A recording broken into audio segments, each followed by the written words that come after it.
Amém, irmãos? Vamos lá? Acessar o material aí? Quem não tem material pode acompanhar aqui, né?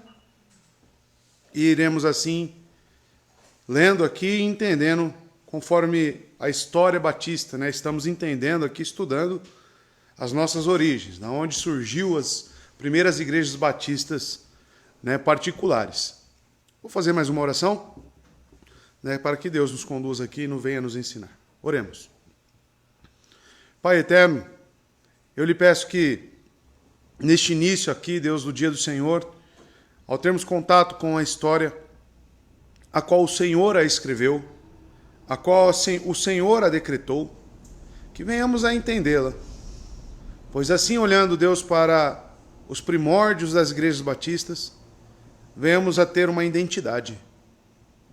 A saber, Deus, que aquilo que a sua palavra direcionou, através da vida piedosa desses homens, alcançados pela graça, como que a igreja batista ela foi realmente formatada, quais foram as bases das Escrituras, para que hoje estejamos aqui, Deus, também praticando e executando. Que o Senhor venha nos trazer, então, essa identidade e essa solidez sobre as nossas origens. É o que eu te peço em nome de Jesus. Amém.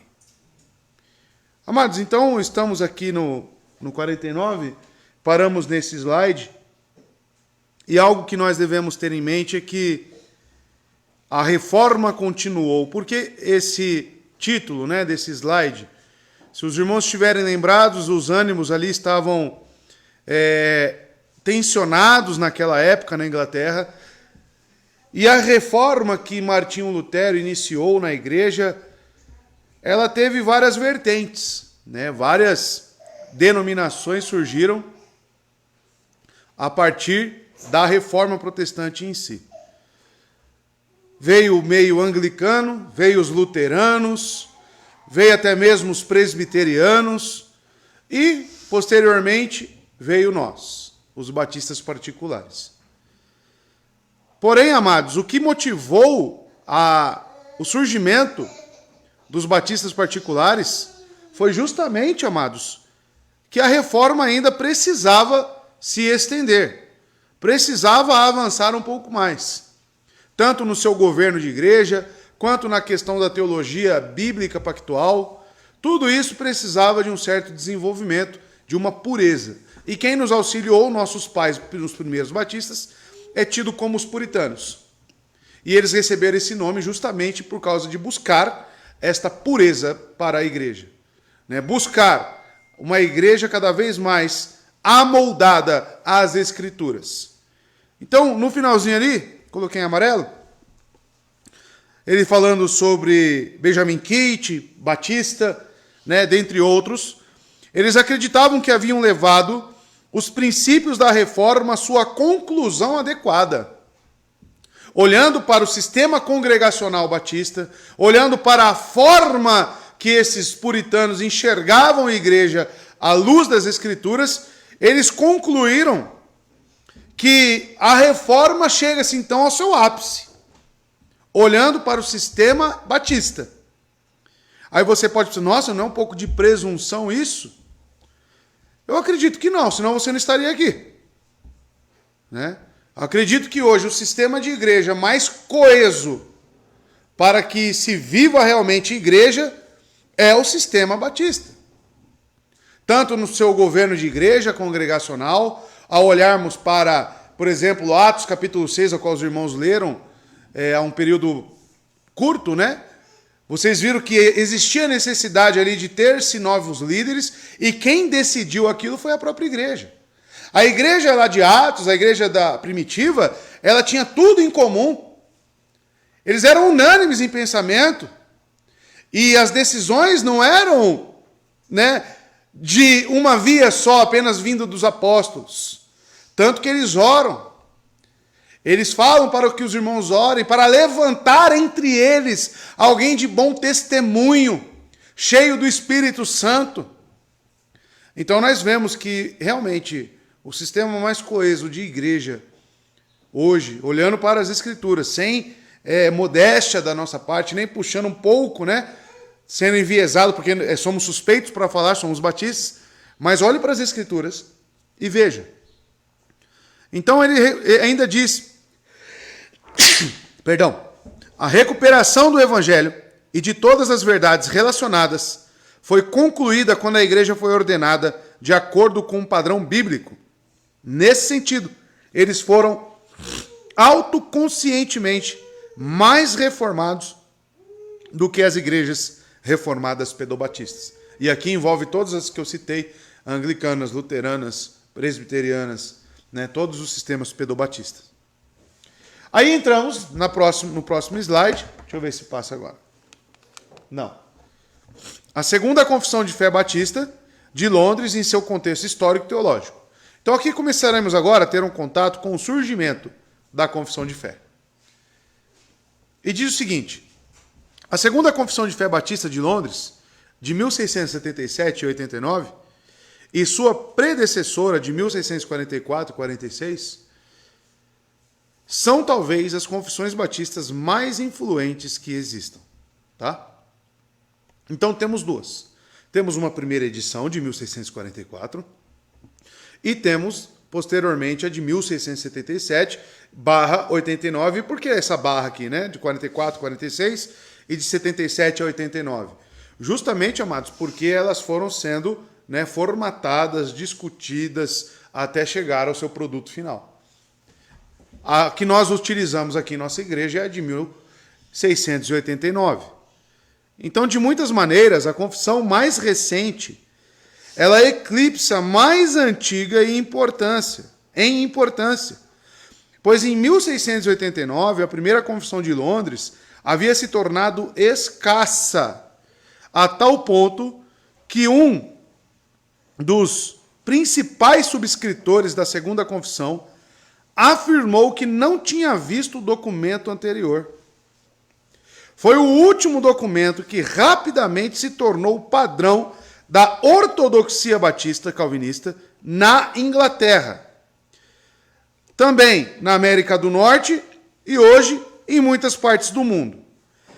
Essa confissão, amados, por mais influente que seja, talvez possa ser melhor entendida em seu contexto histórico e teológico, qual o autor vai passar aqui a expor. Ela parece não se tratar apenas de uma novidade ou um resultado de uma explosão súbita de insights teológicos por parte de um autor ou de outros autores, né? Mas sim fruto. Aí eu coloquei em amarelo aqui no final. Mas sim fruto de uma tradição de boas confissões amplamente dependente das declarações de confissões reformadas anteriores. Então, amados, a de 1689, porque você pode pensar, é um período razoavelmente longo, né? De uma confissão para outra. E o que o autor aqui, que é um historiador, James Hennihan, está nos dizendo é justamente que a de 1689 ela não foi fruto do acaso. Ela não foi fruto de pensamentos isolados e insights teológicos, né? E sim, ela foi dependente, né? Ele usa a palavra aqui, ó, dependente das declarações e das confissões reformadas anteriores. Então, o que nós temos hoje na nossa confissão é um documento ortodoxo, um documento que respeitou a tradição cristã e que foi baseada tanto em credos, em declarações e outros documentos reformados. Teologicamente, analisando a nossa confissão de fé, ela está de acordo com as principais doutrinas cristãs que a igreja sempre defendeu.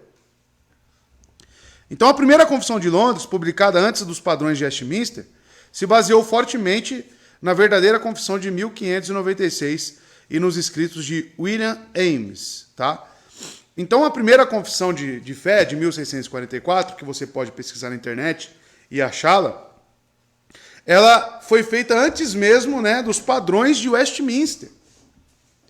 E ela foi baseada em quê? Nessa declaração verdadeira de 1596.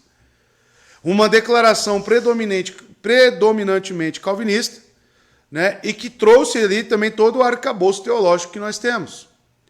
Então veja, William Ames, que é citado aqui, quem é esse homem? Pode passar para a gente? Está aí William Ames. Ele foi um protestante inglês, filósofo, polemista.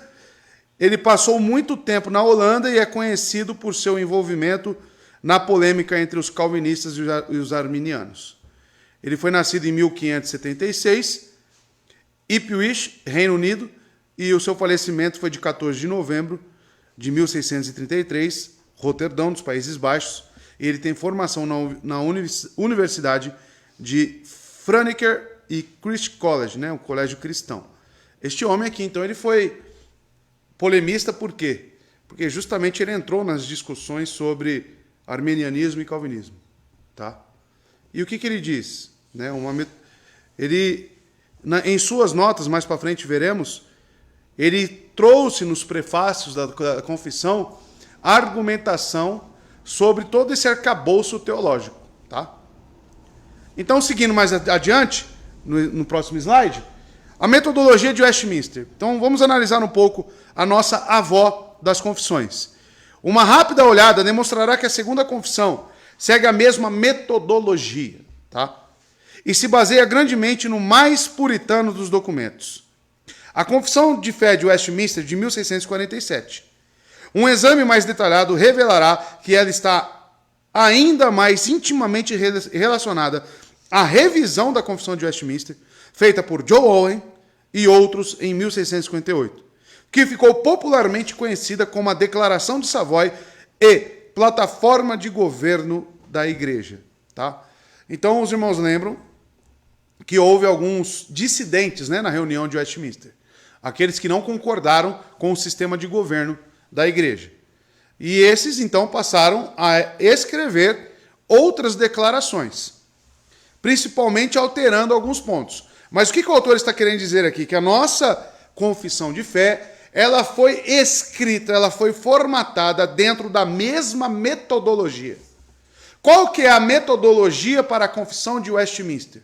Assembleias, reuniões, discussões bíblicas, mas não de leigos. Estamos falando de homens piedosos, homens do alto clero da teologia.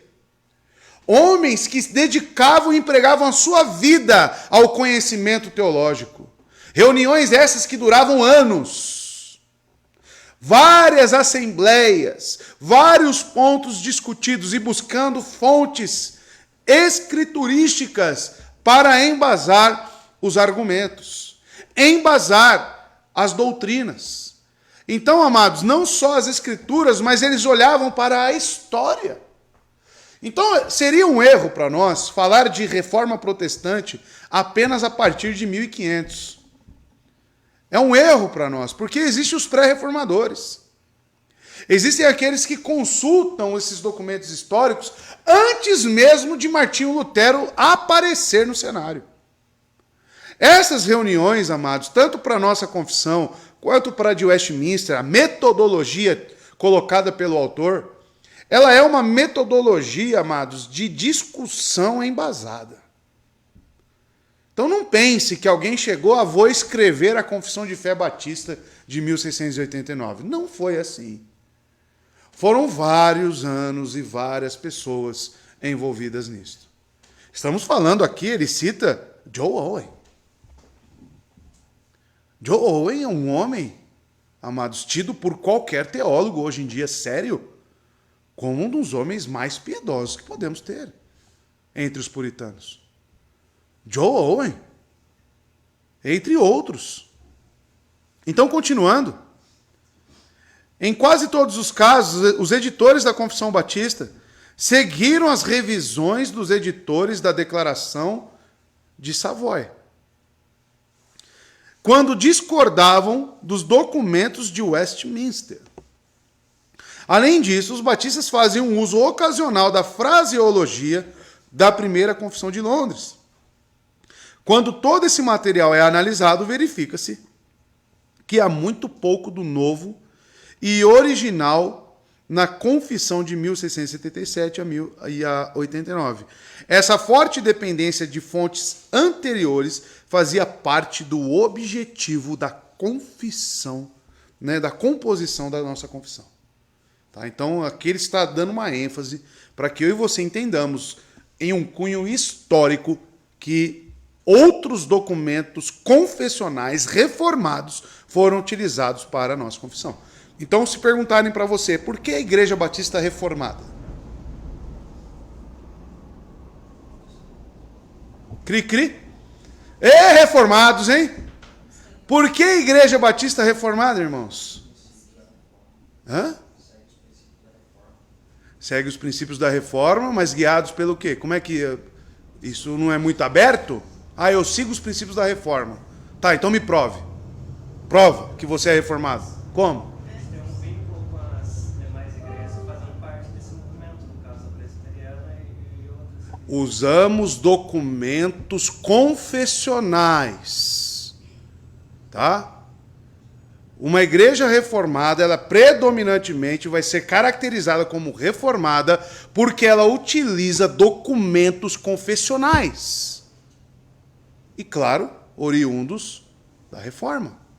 Tá?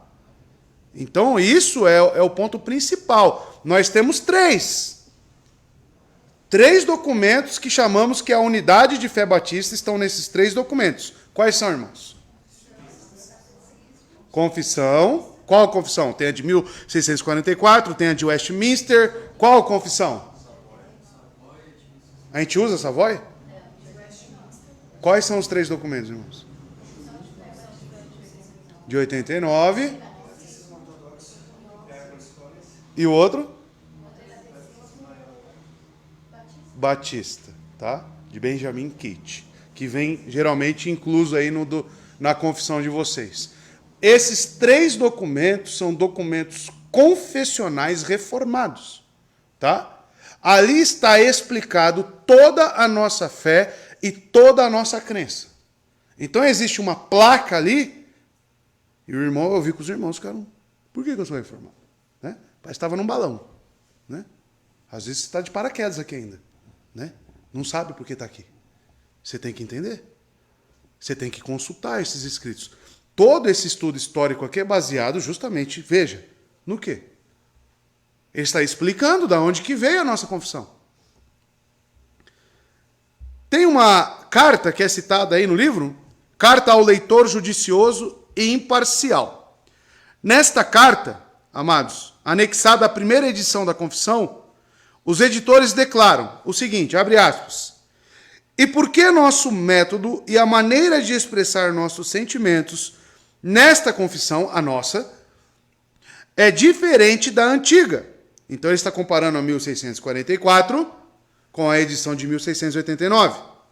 Tá? Então é diferente da antiga. Embora, ele coloca entre parênteses, embora a essência do assunto seja a mesma. Isso veio no prefácio da confissão, tá? Da época.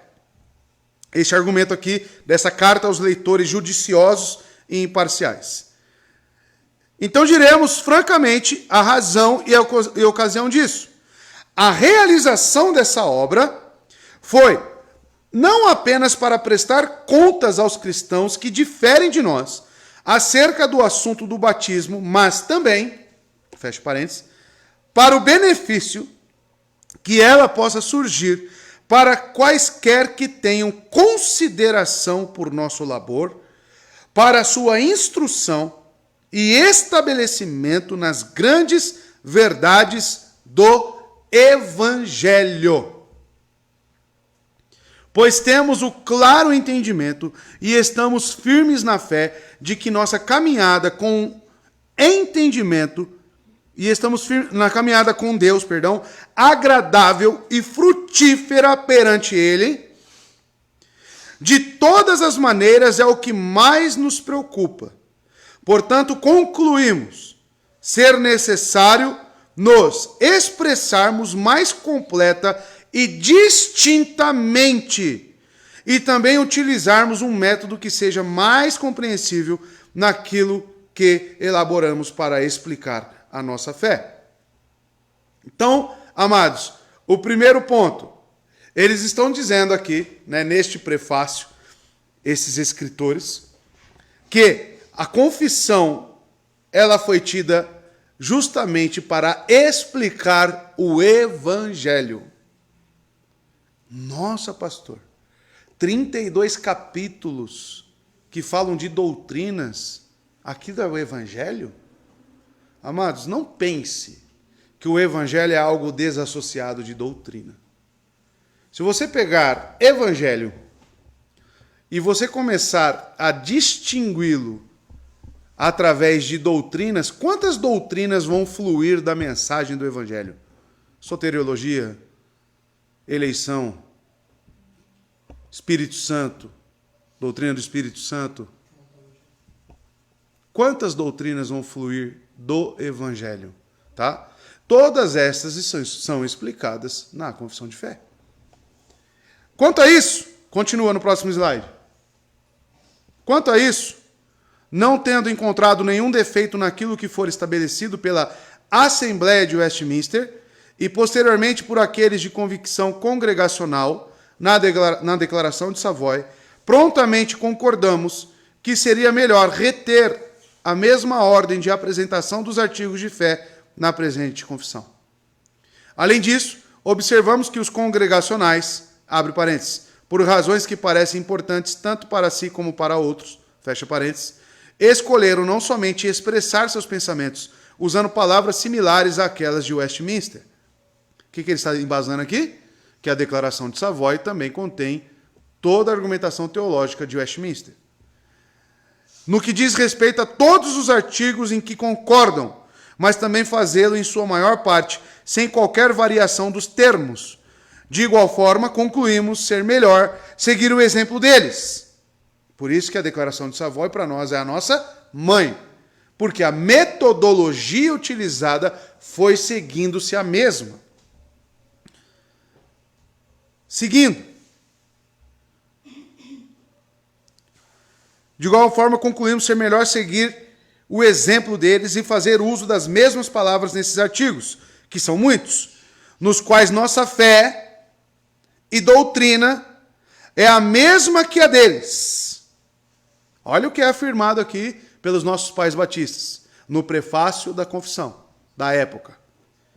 Que a nossa fé e doutrina é a mesma que a deles. Fizemos isso principalmente para manifestar nossa unidade com ambos em todos os pontos fundamentais da religião cristã, bem com muitos outros cujas confissões ortodoxas têm sido publicadas. Tá?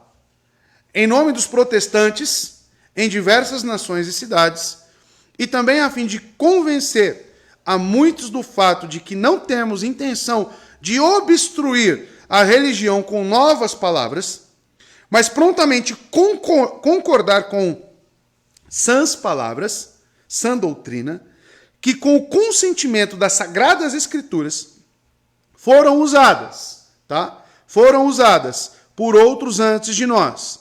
Declaramos perante Deus, anjos e homens, nesta amigável concordância com eles, nas sã doutrinas protestantes, as quais com tão clara evidência das Escrituras eles têm afirmado.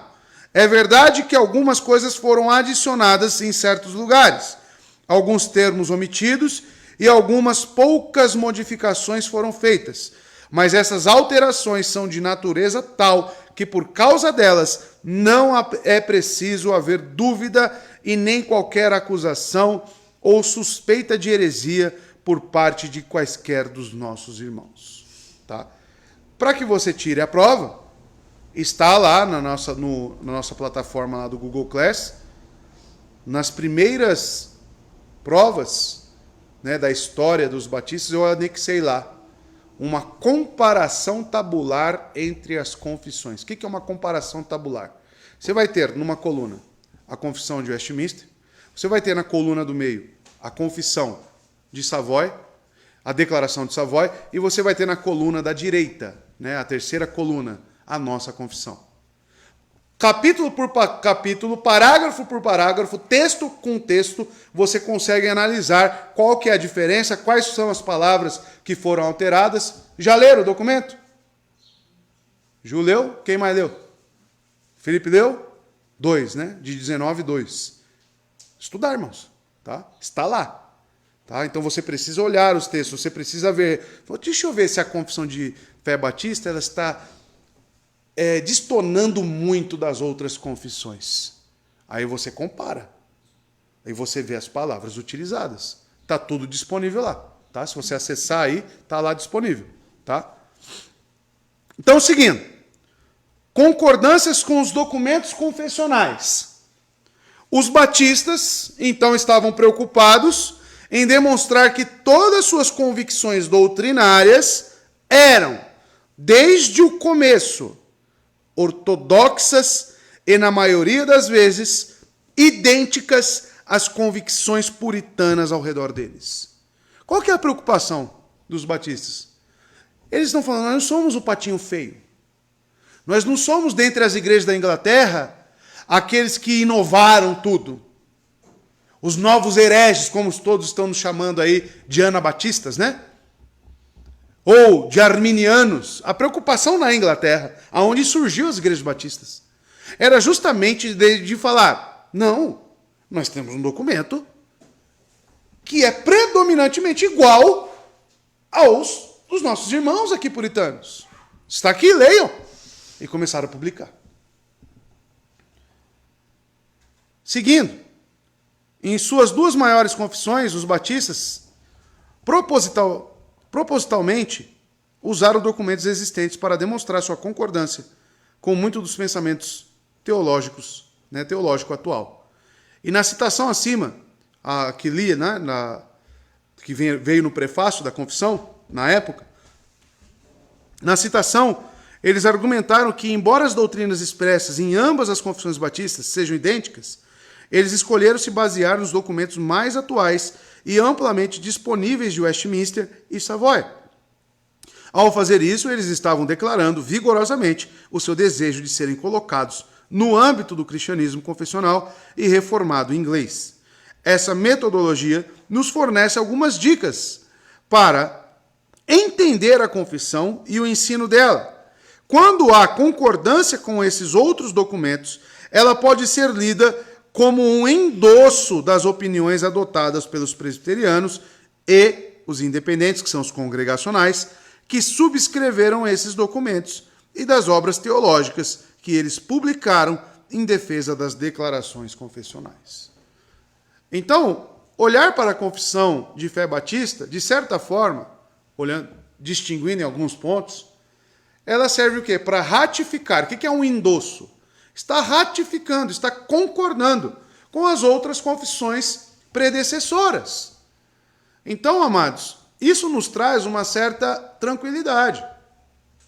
Porque muito mais laborioso do que a nossa foi a confissão de Westminster. Devemos reconhecer isso. O tempo de formatação da confissão de Westminster, ela foi ainda mais exigente e laboriosa do que a nossa. E isso tem um porquê. Porque, conforme está dito aqui pelo historiador James Renihan, justamente por pegarmos esse arcabouço teológico, não se foi necessário discutir muitos temas. Vamos discutir, então, aquilo que nós discordamos. E vamos aqui escrever. Porém, as doutrinas-chave, justificação somente pela fé, a extensão da graça, né, a salvação, a fé, o Espírito Santo, a Trindade, as Escrituras, todas essas doutrinas, elas são iguais para com os nossos irmãos pedobatistas, né? Seguindo, doutrinas ortodoxas. Assim, se alguém se perguntar como os batistas entenderam a doutrina do decreto de Deus, olha lá, da justificação, ou da aplicação da lei às consciências das pessoas, ou como eles elaboraram as implicações do ensino sobre perseverança dos santos, pode-se consultar os escritos de puritanos pedobatistas com muito proveito. Como a Confissão de Westminster e a Declaração de Savoy são acessíveis, é relativamente fácil comparar os documentos para determinar a concordância entre eles. Acabei de falar sobre a comparação tabular que está disponível lá para os irmãos. Tá? Então, amados, é claro que nem toda palavra de cada autor necessariamente é uma representação precisa das posições contidas na Confissão de Fé Batista. Mas, de modo geral, esse método implica em uma concordância teológica substancial com os escritos de seus contemporâneos ortodoxos. Há um exemplo significativo em que os batistas diferem em metodologia dos independentes, e isso tem a ver com a maior parte do que é analisado neste estudo. As declarações do capítulo 26. Qual capítulo estamos estudando?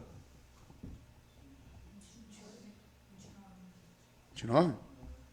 Qual capítulo estamos estudando na Confissão de Fé, irmãos? 28? 29? 26, irmãos. 26, irmãos. Tá? 29 porque é a sequência, porque tem a introdução, né? Então tem mais. Essa é a sequência. Estou falando do capítulo. Né? Capítulo. Capítulo é o 26. Olha só o que o autor aqui está dizendo. As declarações do capítulo 26 da Segunda Confissão de Fé Batista de Londres, né, os teólogos de Savoy explicaram seu próprio método de compilar e afirmar suas opiniões no prefácio de sua publicação. Seus documentos foram publicados originalmente em 2 partes. Eles são muito claros em suas razões para separar esses documentos. O que a Declaração de Savoy fez? Né, os independentes ou dissidentes, dentre eles John Owen. Tá? Eles pegaram os pontos em comum e falaram, aqui está a Declaração de Savoy. Agora eles vão fazer outro documento. Este outro documento fala de todas as partes que discordamos. Tá? E igreja, a forma de ser igreja, o governo da igreja é uma delas. Capítulo 26, igreja. Tá? Então, olha lá, explicação lá no prefácio da Declaração de Savoy. Tem uma citação aí desses homens. Esforçamo-nos para afirmar em nossa confissão aquilo que é mais apropriadamente chamado de questões de fé, e expomos aquilo que é relativo ao governo da igreja em proposições distintas. Fizemos isso baseados no exemplo das honoráveis casas do parlamento, observando o que foi ratificado e o que foi omitido por elas na confissão que a Assembleia lhes apresentou. Considerou-se não ser conveniente colocar questões de disciplina e governo da igreja em uma confissão de fé, especialmente de modo detalhado, os quais foram e continuam a ser alvos de controvérsia entre os homens ortodoxos na fé. Não há nada que tenda mais a argumentar as dissensões entre os irmãos do que adotar e definir as questões em que diferem com um título tão alto como o artigo de nossa fé. Tá? Então, eles viram os pontos que eles discordavam e eles justificam. Né? Então, para que não haja mais essas discussões entre homens piedosos, nós vamos então definir. E na Declaração de Savoy, então, eles utilizam uma metodologia diferente. Então, eles fazem a sua declaração em 2 partes. A parte em comum acordo e a parte que não houve acordo, tá? A nossa é assim? 2 partes? Não, não é assim. A nossa, ela vem expondo e colocando na mesma metodologia de Westminster tudo aquilo que cremos, é o que ele falará mais para frente. Dessa maneira, as declarações do capítulo 26, tiradas da plataforma do governo da Igreja de Savoy, podem, em alguns casos, ser entendidas de maneira particularmente batista, mesmo que a linguagem possa ser idêntica à plataforma de Savoy. Nenhum contemporâneo teria ignorado essa alteração significativa na metodologia. É necessário cautela ao avaliar esse material à luz da eclesiologia dos independentes. O uso do material confessional anterior explica a razão pela qual certos assuntos são abordados na confissão. Nos termos difíceis da confissão, difíceis da segunda metade do século, 17, temas como o relacionamento entre a igreja e o Estado, o papel do magistrado civil ou até a doutrina cristã do casamento eram questões contemporâneas importantes. Os independentes, assim como os batistas, estavam muito preocupados com a liberdade de consciência. Os presbiterianos, que possuíam uma eclesiologia mais favorável a uma igreja nacional, tinham alguns membros de suas fileiras que argumentavam fortemente contra a tolerância a qualquer dissidente. Tá? Então aqui ele apresentou os pontos que discordaram. Aqui ele apresentou os principais pontos em que era necessário incluir na confissão magistrados civis, o governo da igreja, casamento. Tudo isso era necessário elaborar uma forma melhor, porque os ânimos estavam exaltados. E vejam, alguns membros presbiterianos tinham uma certa falta de tolerância com qualquer dissidente. Quem são os dissidentes? Justamente os congregacionais. Justamente aqueles que observavam a igreja ao modo bíblico de uma maneira diferente. E o slide, próximo slide, e é onde eu vou parar por hoje. Por aí um? No título, os batistas declararam sua distinção. Então vamos lê-lo aqui.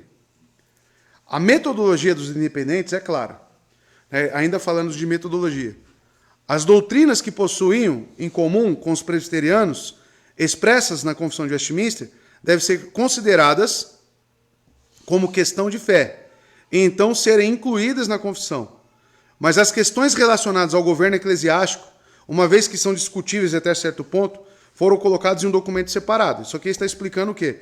A metodologia dos congregacionais, a Declaração de Savoy.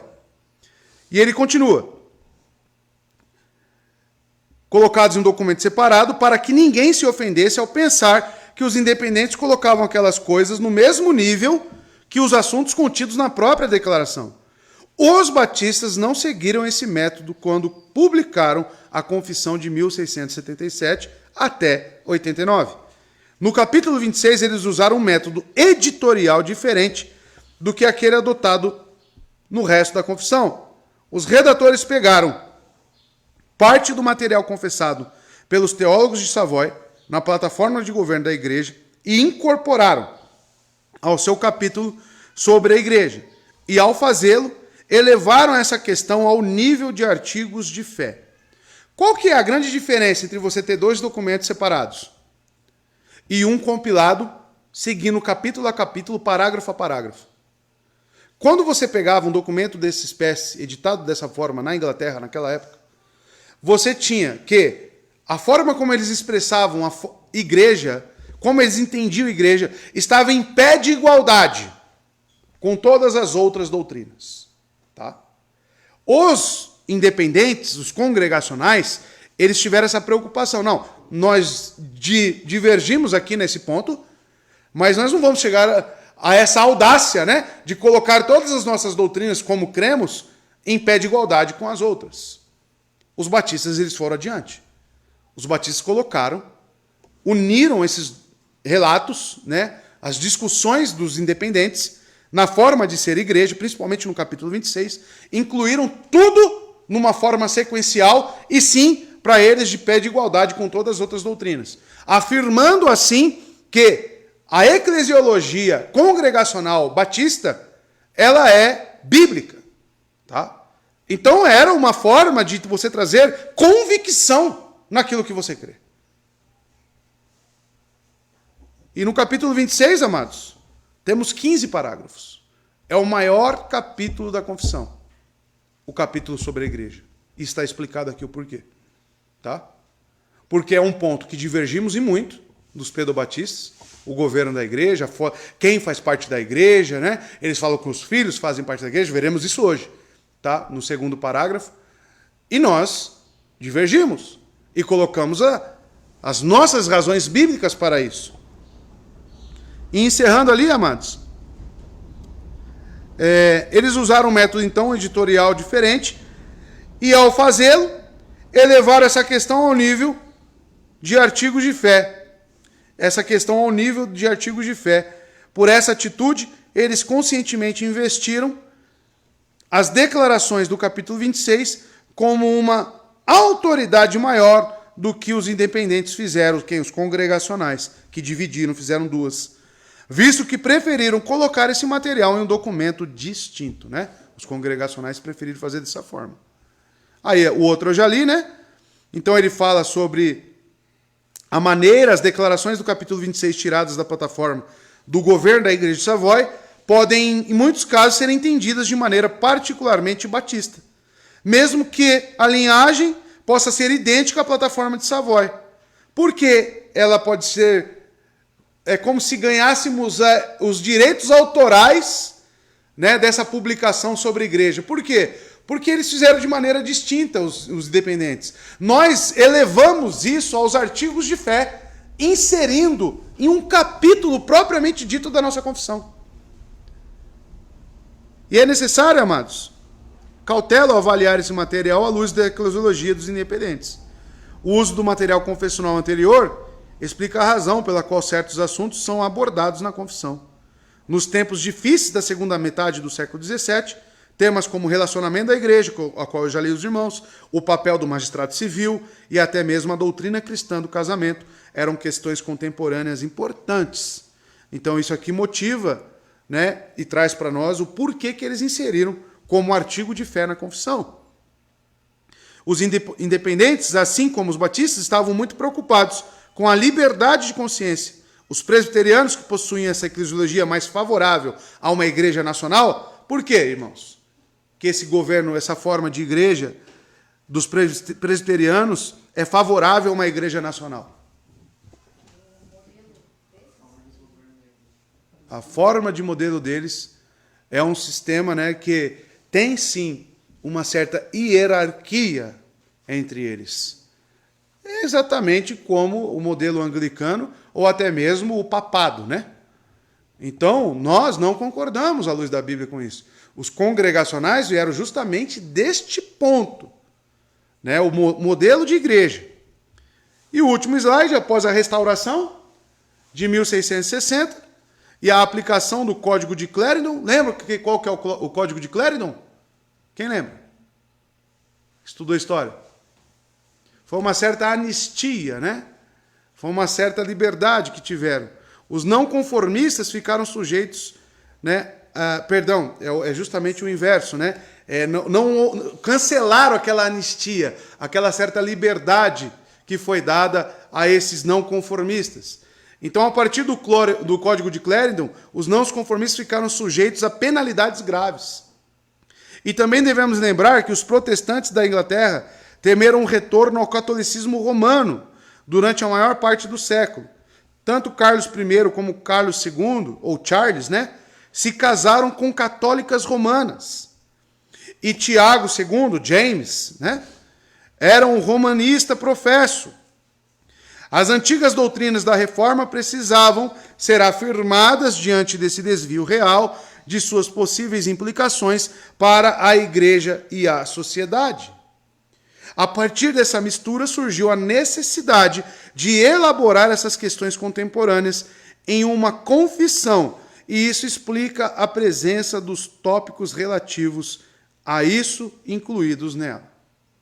Olha a preocupação dos nossos pais batistas, que, vindo dos reis e não tendo mais essa anistia, estava então a igreja correndo o risco de perder a sua confessionalidade. E logo, né, a sua maneira de entender as escrituras e as doutrinas contidas nelas. Estava vendo agora, esses dias, que o novo governo no Brasil chamou um pastor de uma Assembleia de Deus para ser o porta-voz do governo com todas as igrejas cristãs, né, evangélicas do Brasil. Aí eu fui atrás para saber quem é o homem. Tá? Depois vocês pesquisem aí. É Paulo, eu esqueci o sobrenome dele. É Paulo alguma coisa. Aí fui atrás de algumas pregações dele. Irmãos,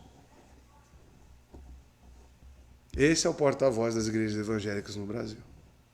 Tá? Depois os irmãos pesquisem, eu mando. Então, ou seja, a preocupação que aqueles homens tiveram em ter uma confessionalidade para blindar a igreja, acredito que nós também devemos ter hoje em dia. É algo que nós devemos prezar, defender estudar, tá? Para que possamos ser distintos. Possamos realmente declarar a nossa identidade. Por que eu sou batista? Da onde veio as minhas origens? Por que reformado? O que você crê? O que você defende? Tá? Então existe ainda hoje essa necessidade. Tá bom? Eu vou parar por aqui. Eu vejo que os irmãos estão dificuldades em assimilar, e eu sei o porquê disso. Porque você não está pegando o livro na sua casa e você não está lendo anteriormente a se reunir aqui com a gente. Se você não ler o livro e não tiver contato com ele anteriormente à aula, certamente vai ficar com muita dificuldade. Ah, mas eu não comprei o livro, não tenho dinheiro. O material eu estou disponibilizando a cada aula. Leia o que foi dito já. Veja as aulas novamente. Estou percebendo também que as mães que estão ficando fora, por causa das crianças, não estão acompanhando os cultos, não estão acompanhando os ensinos, tá? E os maridos não estão fazendo nada. Então a igreja vai ficar aí, ó, né? Com deformidades. Então peço que os irmãos leiam, tá? O que está sendo disponibilizado, se preocupem, tá? E caminhem junto com a igreja. Senão vai ficar aqui, eu vou ficar falando um monte de coisa mesmo, e você vai ficar com cara de bolinha. Aí eu vou fazer perguntas, é esse hiato que fica, né? Nas perguntas. Isso deixa explícito a falta de acompanhamento dos ensinos da igreja. Tá? Um ou outro que responde para ser justo. Tá? Um ou outro que responde. Tá? Mas deveria todos nós, em comum acordo, como vocês estão vendo em Atos, tá? Tudo lá era o quê? Unânime. Tá? Tudo era unânime. E nós devemos ter esse mesmo entendimento sobre igreja. Tá bom? Pois justamente isso que estamos vendo e estudando, tanto na confissão e vendo aqui. O que seria, né, irmãos, desses arcabouços aqui teológicos da nossa confissão mesmo, se não tivesse aqui homens preocupados com o diligente ensino, estudo e a aplicação. Vocês viram Esdras? Quem foi o homem levantado para reestruturar? Vocês viram o decreto de Deus que entregou os decretos do rei, que entregou na mão de Esdras? Quem não obedecesse aos ensinos de Esdras tinha que fazer o que com ele? Quem lembra? No texto. Empalado.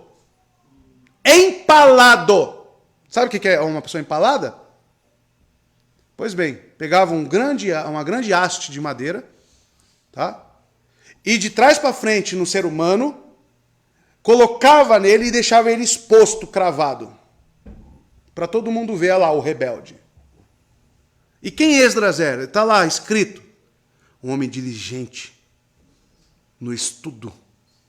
Um homem diligente na prática. Esse foi aquele que trouxe novamente a nação de Jerusalém de volta para servir ao Senhor. Amados, nós temos que nos preocupar com aquilo que professamos. Nós temos que nos preocupar com aquilo que defendemos como cristãos. Você precisa ler a sua Bíblia. Você precisa ler quem você é. Você precisa ter essa preocupação. Eu vejo que muitos de nós, irmãos, estão preocupados com outras coisas. Estão voando, né? Estão na inércia. Sabe o que é uma inércia? É como um astronauta que fica assim, né? Na inércia. Nós não somos assim, amados. Nós somos chamados para uma santa vocação. Nós somos chamados para vivermos de acordo com a nossa fé.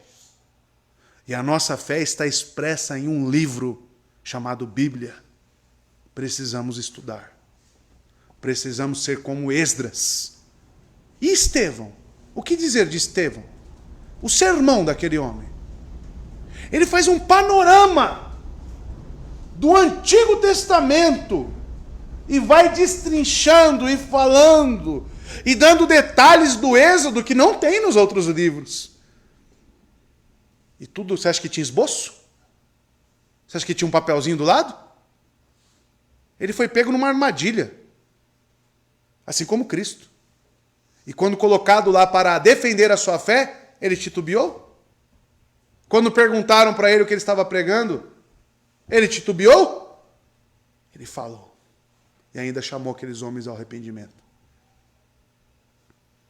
E ao morrer, falou como Cristo.